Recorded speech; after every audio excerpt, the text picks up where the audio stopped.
So recently I had a conversation with my husband about making a front yard U-pick garden for our community. This was an idea that I've had for a few months now, and he's been listening, or so I thought.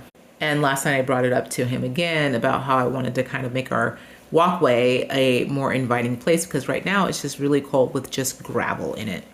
If you're a parent with kids, you know that there's hardly any time when you can actually talk to your spouse about anything substantial, anything big, anything new, exciting, vibrant, whatever. You'll be lucky if you can talk about the TV show that you guys watched the night before.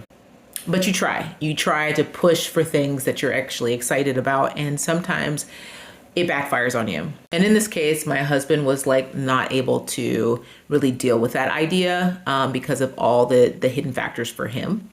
And so his opinion, which was not an untrue opinion, hit me in a very visceral way.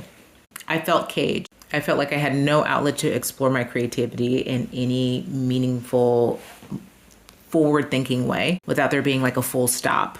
And over the course of several Marco Polos, I'm trying to process this out loud with him, because that's the only time that you can actually have a conversation, is just if you're going back and forth on Marco Polo without interruption. I remembered this excerpt from The Artist's Way. Great book, by the way. Creativity is oxygen for our souls. Cutting off our creativity makes us savage. We react like we are being choked. There is a real rage that surfaces when we are interfered with on a level that involves picking lint off of us and fixing us up.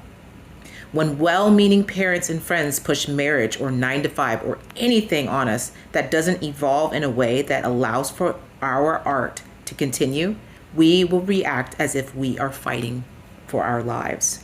We are. So while my husband and I are still trying to sort this whole thing out, I know that he said, yo, you can do whatever you want to. And I'm just like, yeah, but the bigger issue is this right here. I went ahead and took my friend with me over to the paint store and got myself some paint samples because I need to do something. And this is a very small step for me. While it feels like I'm in a holding pattern for so many different things, this is a step forward for me. It's just to get some paint on the wall. And I don't need to ask for permission for that. But I want to continue to be aware of this feeling that I have when I start to feel my heart just wanting to press out of side of my chest with rage, especially when I bring a new, big, vibrant idea to my husband.